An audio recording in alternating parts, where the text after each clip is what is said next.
here today. Let's stand and let's sing our celebration song. For the last time this month, I love myself so much.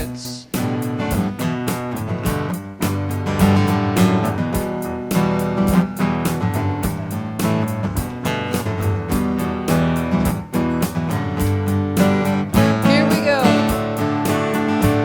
I love myself so much that I can love you so much, that I can love you so much, that you can start loving me. That's right, one more time. Love myself so much, oh yeah, that I can love you so much, that you can love you so much, that you can start loving me.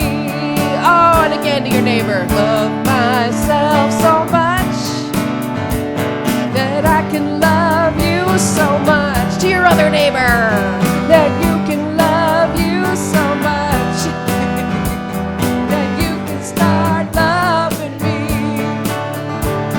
I love myself so much that I can love you so much. Oh, and you, that you can love you so much, that you can start loving me.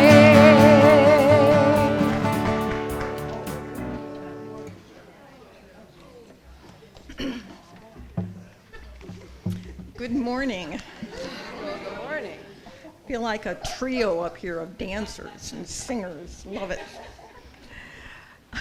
My name is Kay Ewells, and I am the trustee on duty today. On behalf of Reverend Donna Maurer and the Board of Trustees, I am privileged to welcome you here to the Sonoran Desert for Spiritual Living. Excuse me. Whoever you are and wherever you are on your spiritual journey, you are truly welcome here. Here you will be validated, supported, and encouraged to be all that you are meant to be.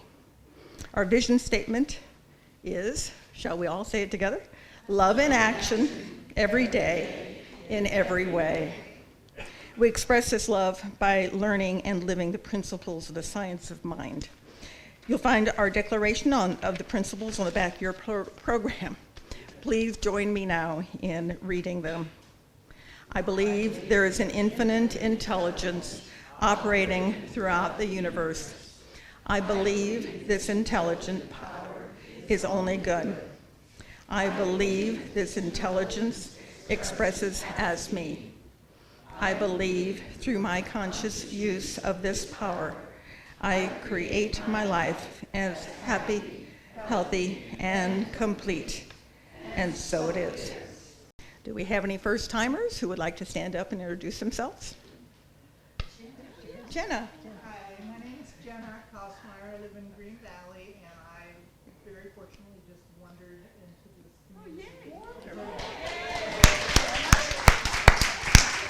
I'm a registered nurse, so Okay, did you say retired? recently. Boy, they retire so young anymore. Jeez, okay, welcome. Please join us after the message, after the service today for refreshments in the back and get to know us, and we would like to get to know you, okay? I would like to thank all the people who made this Sunday service celebration possible. And first of all, that's you sitting in those chairs. You know, if we didn't all come here, it wouldn't be the same, right? If one of you didn't come here, it wouldn't be the same, right? And thank you to the ones who make everything possible, set it up, and for gathering the food in the back. By the way, a special thank you to Jada and Charlie for a celebration for Donna's recovery cake.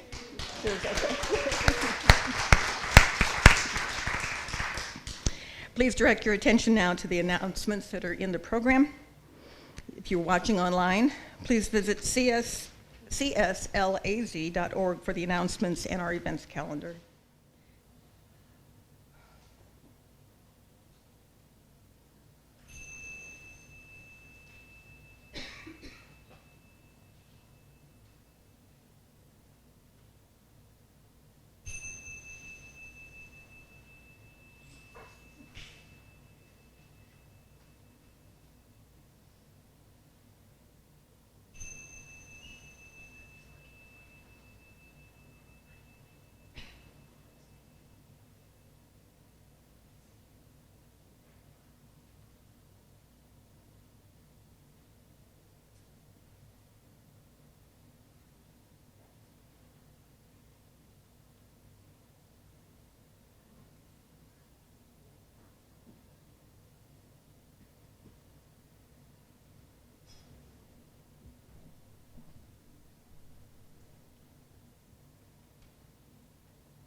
If you are joining us for the first time, the words for our Namaste song are inside the first page of your bulletin.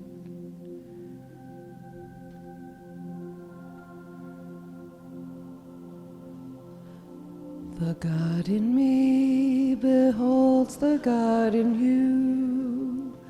It is all for our greatest and highest good. The God in me beholds the God in you, and you and I are one. Namaste. The God in me beholds the God in you. It is all for our greatest and highest good. The God in me beholds the God in you, and you and I are one. Namaste. Namaste. Good morning. For those of you who don't know me, my name is Rosie Klein, and I am privileged to be your practitioner this morning. What a beautiful morning. Oh, what a beautiful morning.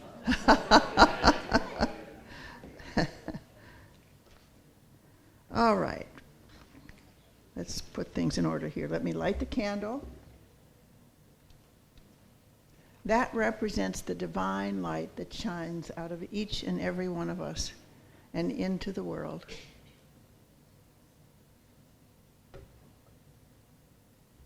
So let's take a moment, take a deep breath, settle in as we celebrate this day in gratitude and love. Love is the theme. Love is all there is. Love is pure and beautiful.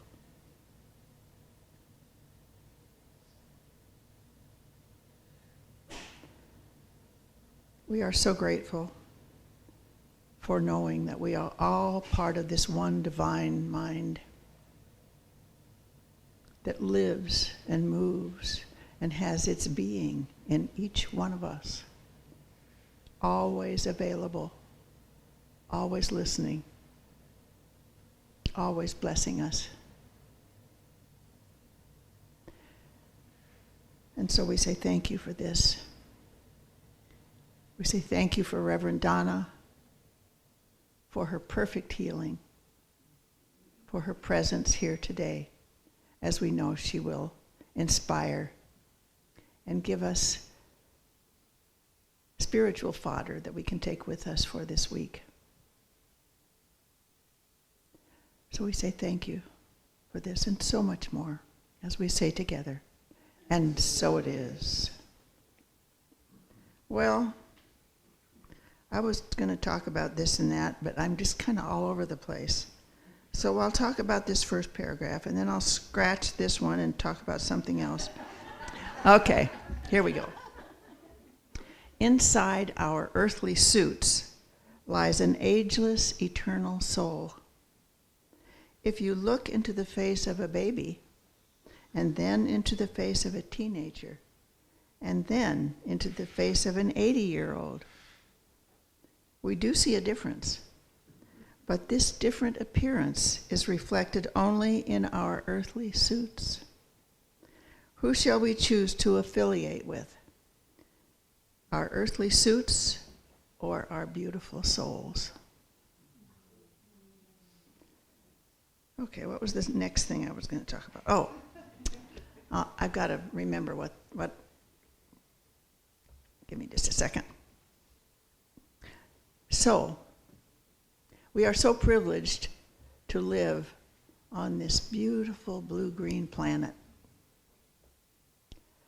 where everything is happening all at once. It's warm. It's hot. It's too hot. It's boiling. It's just right. It's cool. It's cold. It's really cold. It's freezing. It's snowing. It's raining. The sun is shining. The leaves are falling. The flowers are just beginning to bloom all at once. And here we are, with feet planted by the miracle of gravity, walking on Mother Earth, terra firma, without a thought about it most of the time. What a miracle that is, don't you agree? Wow. Okay, here's another subject.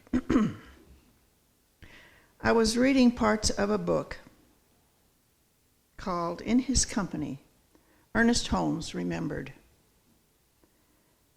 Marilyn Leo, she wrote this book. She came to our center in September of 2006 and spoke to us about this book and her relationship with Ernest and Hazel Holmes. When she was a young girl, her backyard backed up to their backyard, and they became lifelong friends. She has so many stories, so many people who were touched by Ernest. So many stories in this book, and I'm telling you, I was touched.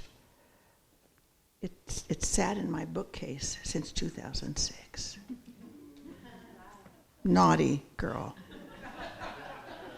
So here it is. I'm bringing it alive again today. Let's see. She had many stories about Ernest, his many friends, his love for all people, and his trust in the goodness of all people. Here is one entry I can share without getting too long about this book. Norman Vincent Peale, the minister in the 1950s and 60s, listen to this, of the Dutch Reformed Marble Collegiate Church of New York City, author of The Power of Positive Thinking, and editor of Guidepost magazine.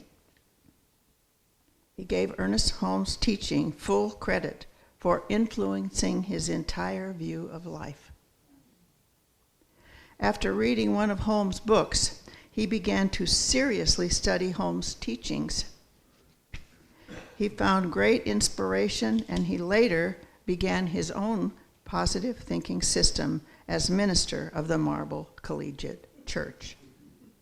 In 1940, Dr. Peale, during one of his lecture tours to Southern California, met Ernest personally. Ernest went to a luncheon at the Ambassador Hotel to hear Peale speak. Another time, just a second, let's hear Peale. Then Peale went to hear Holmes at the Ebell Theater. While Peale was in Hollywood acting as a technical advisor for the movie One Foot in Heaven, I don't know if any of us, he often attended Holmes' lectures. Here are his words. I liked Ernest Holmes as a speaker. He was very thoughtful, and he had a nice sense of humor. He never talked at you. He was so logical in what he had to say.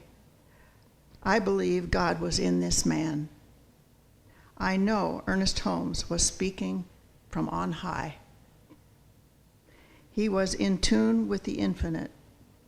He seemed to embrace his audience. I know, wait a minute. And I particularly noticed he had a rare ability of making one aware of God. He reminded me of Emerson's idea, what you speak more loudly than what you are speaks more loudly than what you say. Whenever I read things that Ernest said, I always have the feeling he still lives. A warm, personal friend. He loved everybody. He gave of himself. I found he talked religion different than from the Orthodox way. One of the troubles I find with religion today is that it has hard, fast, old forms in which it has become encrusted. What needs to be done, I feel, is to break the forms and start loving. Holmes certainly taught people to love good. And for those of us who aren't aware, Ernest Holmes wrote our workbook called The Science of Mind. Big, lots of volume, and lots of things to inspire us. Did I hold this up? You can probably buy it. It's really worthy of a read about our history and all the people that were involved. One of the things I read here was how after Hazel died, and I'm not sure of the dates, he was heartbroken when there was a split in the church. RSI went one way and CSL went another for many years. But now we're all back together. And Ernest, wherever you are, I say thank you, and I hope you know this. We're all one now. So thank you very much.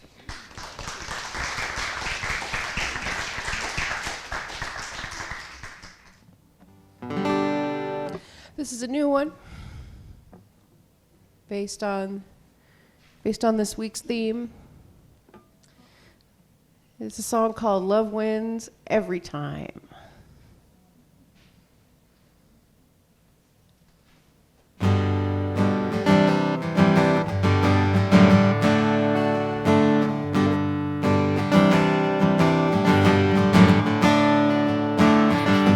When the night is dark, when you lose your way, remember love will guide us. It's here to stay.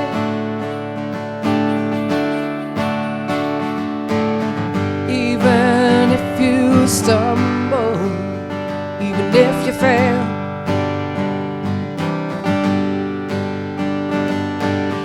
love will lift you higher. Conquers all, conquers all. And our love wins every time. It's the word and the rhyme. It's the song that we sing. It's in everything.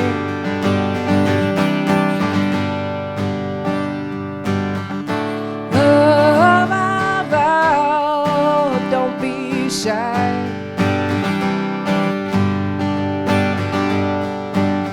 Let your heart touch the sky, 'cause love wins every time.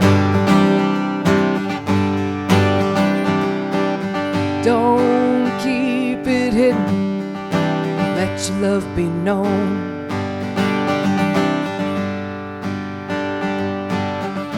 Like a seed that's planted, see how it's grown.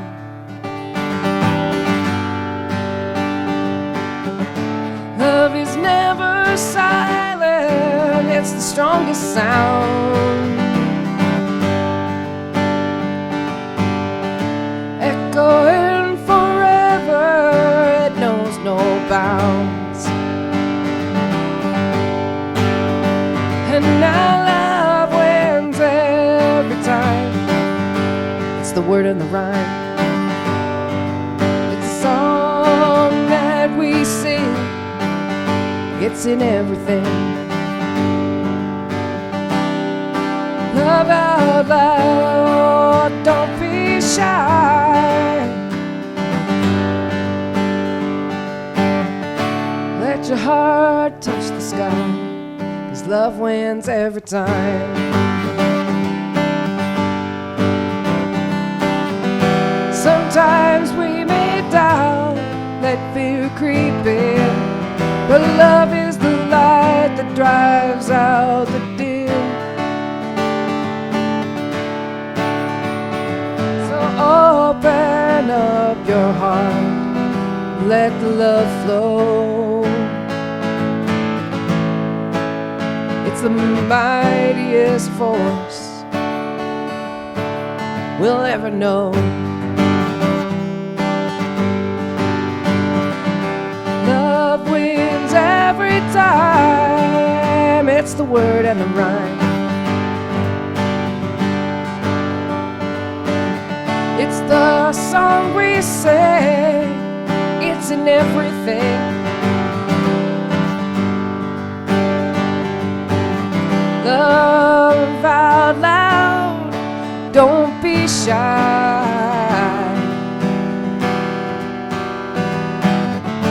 Let your heart touch the sky, 'cause love wins every time. Love wins. Love wins. And love wins. Love wins every time.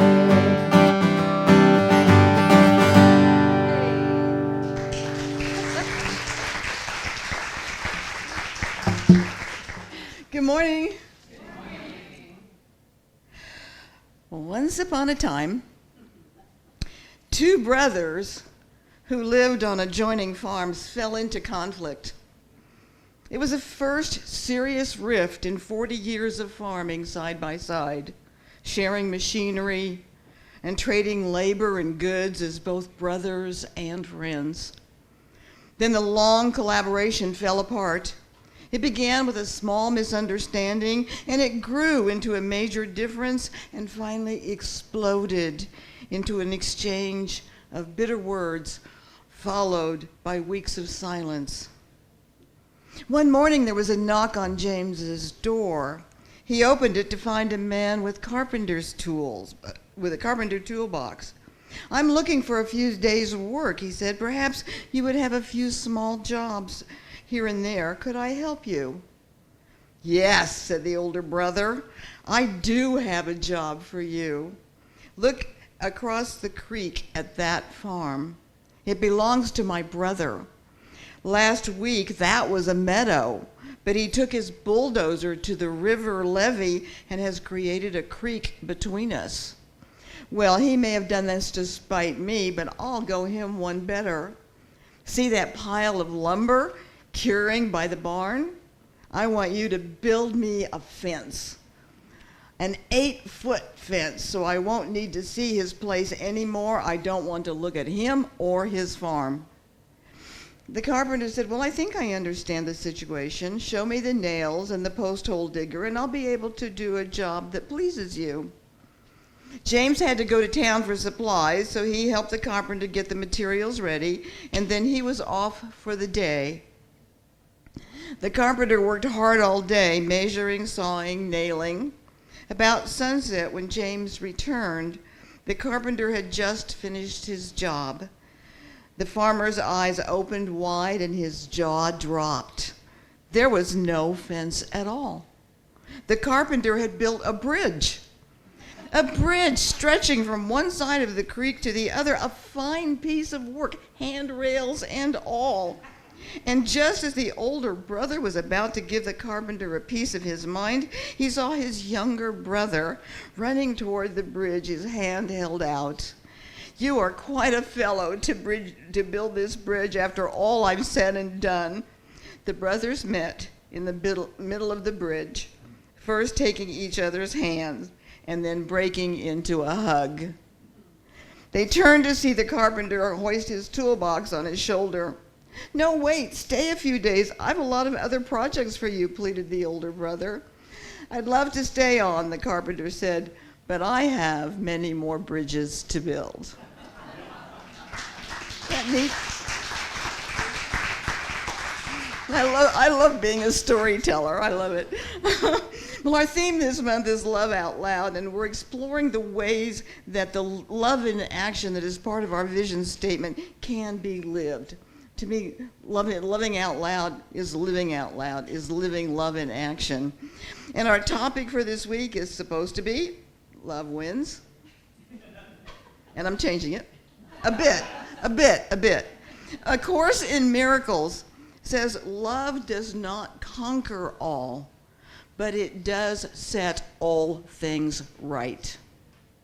I love that definition. It doesn't conquer all, but it sets all things right. And if you think about it, the carpenter looked beyond the directions given by the angry brother. which could have caused probably would have caused further separation. But rather, he set things right by constructing the bridge that would bring the brothers together, healing the anger that had built up between them. So that's why I've chosen love sets all things right as our topic today. So we all have the power to respond to the conflict around us with love. And when we do, because love says all things right, those outcomes must be harmonious, balanced, and pleasing. When love sets things right, love becomes visible. When we are the catalyst for that love, then we are love in action. We are living love out loud. Marianne Williamson, in A Return to Love, writes, "Love is what we were born with. Fear is what we learned here. The spiritual journey is a relinquishment or unlearning of fear and the acceptance of love back into our hearts." My son was having trouble with a fellow employee. She just didn't seem to like him no matter what he tried to do. So, and he kind of didn't like her back. So he started, he does do meditation every morning, and he started including her in his meditation time, sending her love, and he started feeling better about her, and guess what? You know, he told me yesterday that he seems that whatever rift they had seems to have dissipated, and she's been quite friendly to him. So, and what we have to remember is that change in that employee could not have happened had my son not taken that first step of feeling love out loud. And there's a woman here there's a woman that I know who comes occasionally here, who was having a terrible time with her husband, and she decided she was going to leave him. And she talked to Judy Robertson as a practitioner.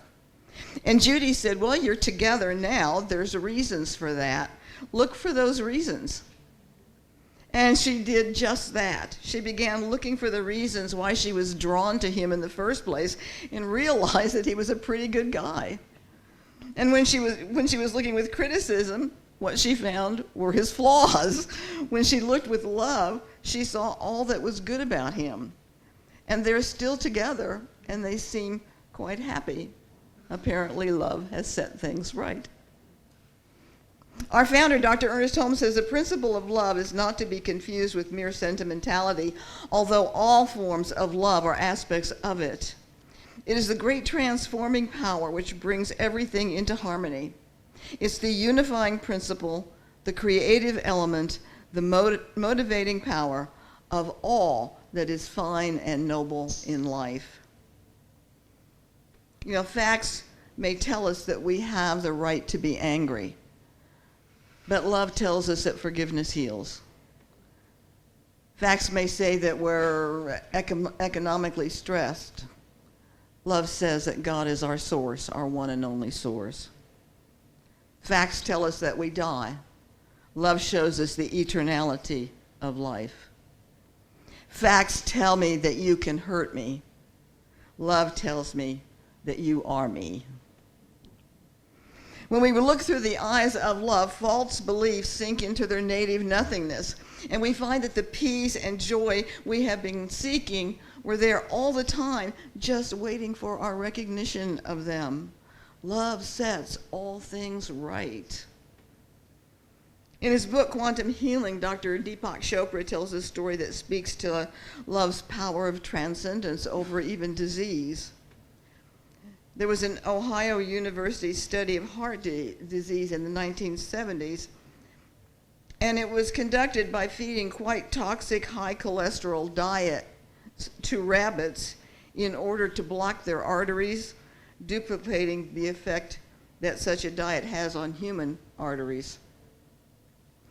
Consistent results began to appear in all the rabbit groups except for one, which strangely displayed 60% fewer symptoms. Nothing in the rabbit's physiology could account for their high tolerance to the diet until it was discovered by accident that the student who was in charge of feeding these particular rabbits liked to fondle and pet them.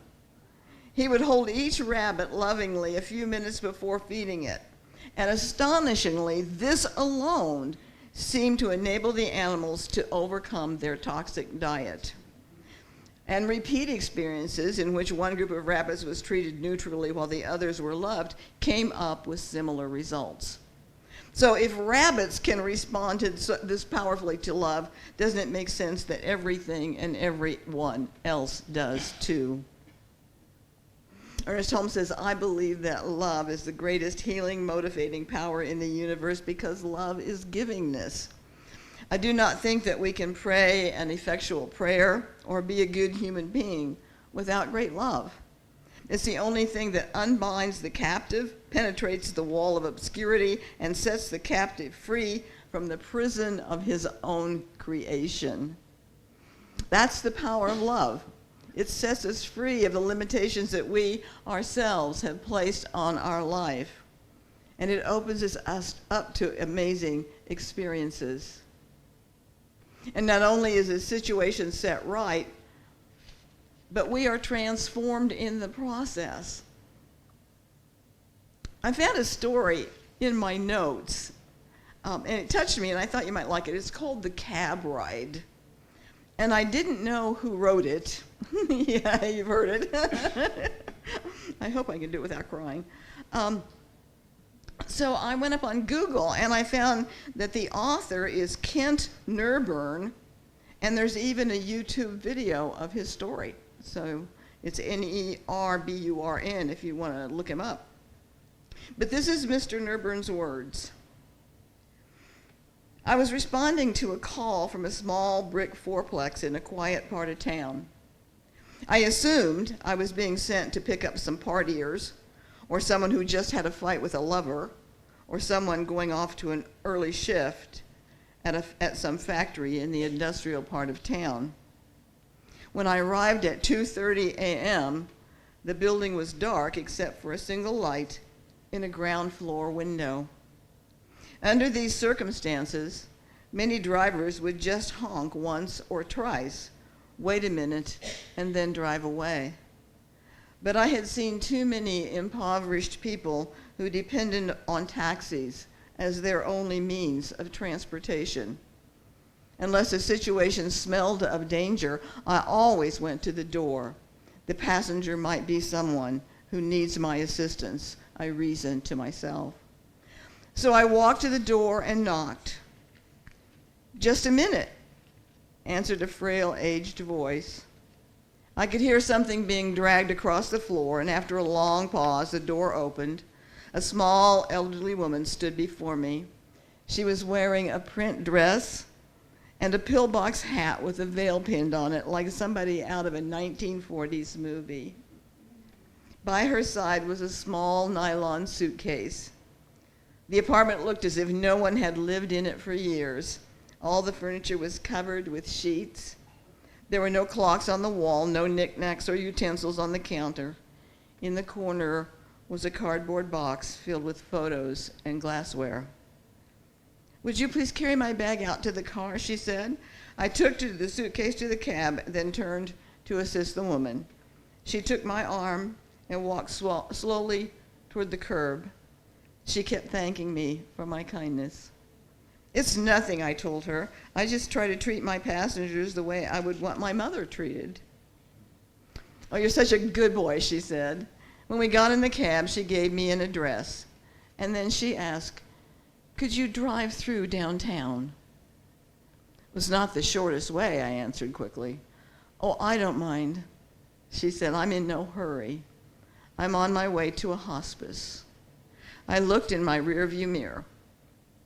Her eyes were glistening. I don't have any family left, she continued, and the doctors say I don't have very long. I quietly reached over and shut off the meter. What route would you like me to take?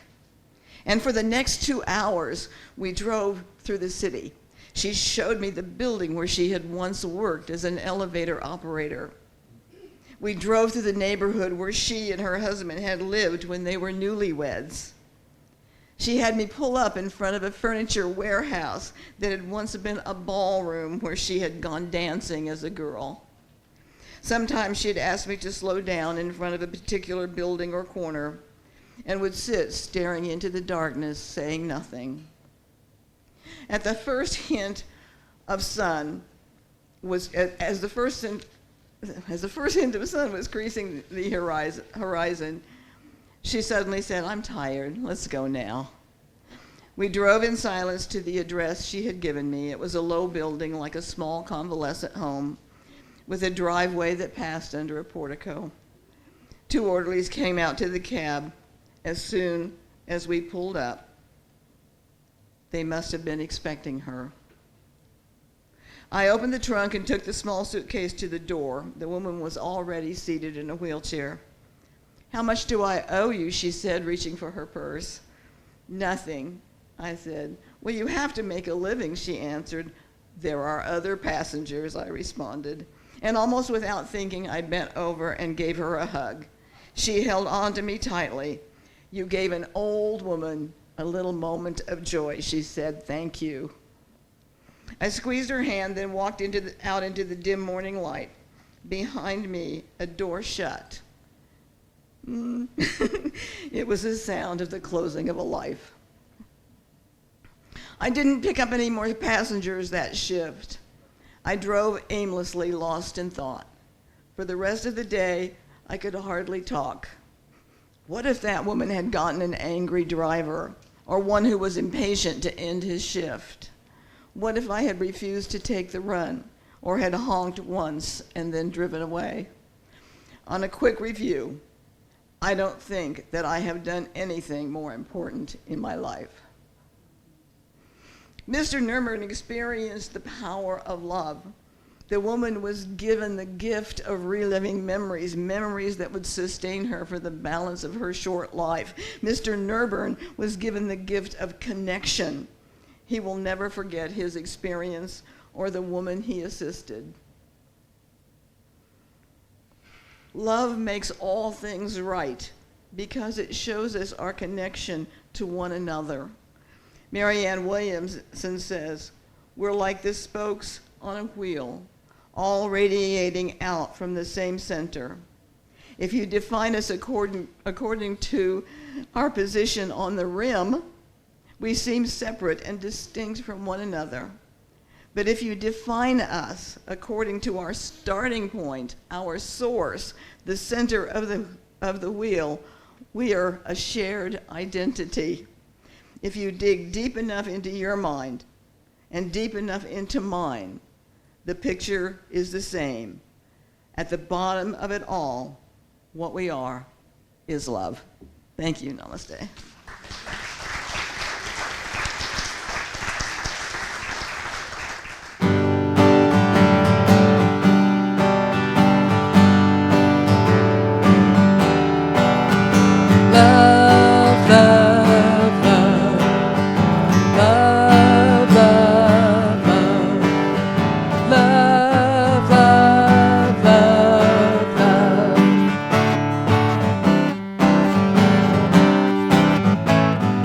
Nothing you can do that can't be done. Nothing you can sing that can't be sung.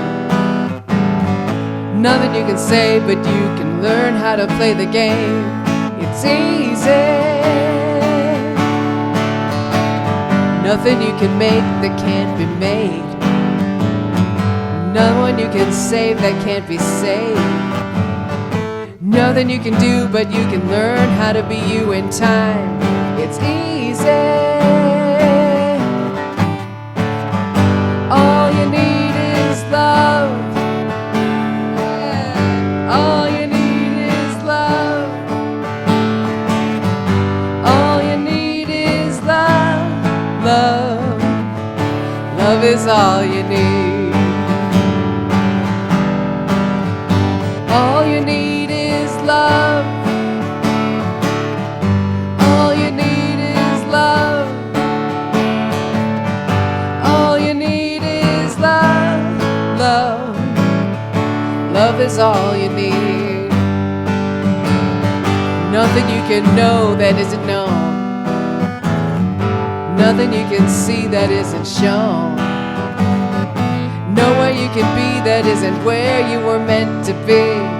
It's easy. All you need is love. All you need is love. All you need is love. Love. Love is all you need. Love is all. Love is all you need. Love is all you need. Love is all you need. Love is all you need. Love is all you need. She loves you. Yeah, yeah, yeah. Oh, yeah.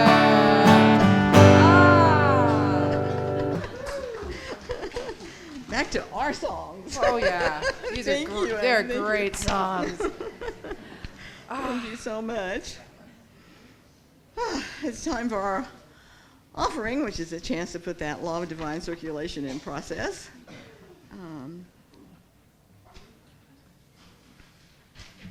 One of the things that we are doing this month is that a part of your, we use 10% of our Sunday offering to go to various places in the community. And part of our money this month, your money this month, is going to the Sopery School because the kids, the parents and teachers are sponsoring a Halloween party for the kids. And so they're going to have tables and candy and stuff like that. And so we have, I think it was $171 that we have designated for candy for this party. And John wants to go sit at it, so he's going to have a table. So that's one of the places that your money is going this month. And I'm so delighted to be able to help the kids. These kids are underprivileged, as you know.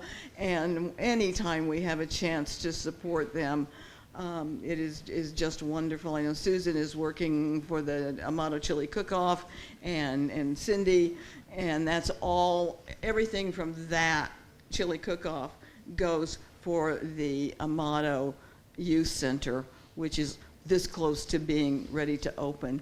So that's another place our money goes. We gave $500 to that. So that's where you're spending your money this month, and just know that it's not just here that we are supporting each other and the community. It's out there as well, and that's because of you. So thank you. Okay. So with that, will you join me in our offering affirmation? My gift goes forth to heal, prosper, and bless all that it touches. It is evidence of my conviction that God is the source and substance of my supply. I share generously of my good, knowing that it returns to me multiplied abundantly, and so it is.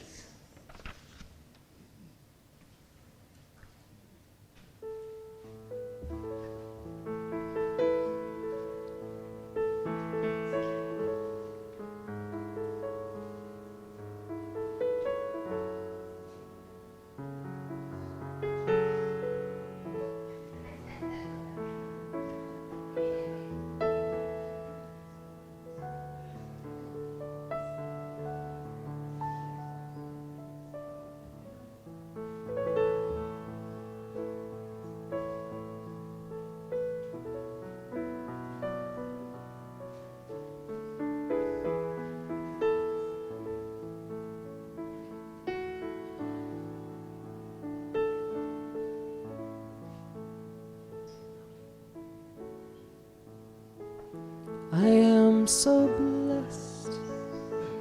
I am so blessed.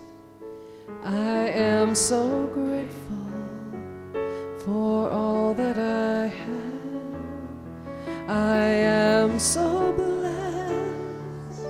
I am so blessed. I am so grateful. I am so blessed.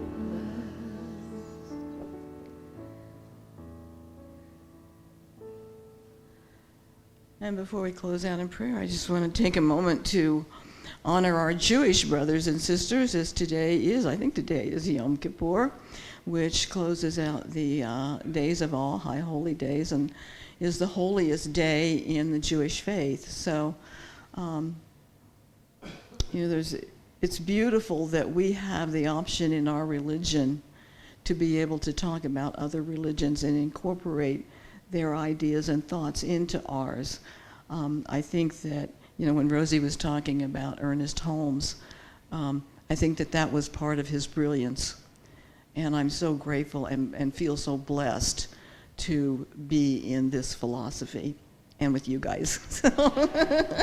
So let's just take a moment and then please join us for refreshments and for cake. Thank you. I just know that there is one mind, one divine intelligence. It's the intelligence of God. And that intelligence flows through each and every one of us. And the attributes of God are love, truth, beauty, joy, peace, harmony. And these indeed are ours by our divine heritage. So as we close out our theme of love this month, we remember that love is all there is. And so we bring that love to each corner of our own little world. And whether it's a brother that we haven't been speaking to, an employee that pissed us off, or a spouse that could do things a lot better, we drop all of that and know that we are love in action. And by being love in action, we change ourselves, we change the situations around us, and we change the world. And so it is. So let's stand and sing Stand.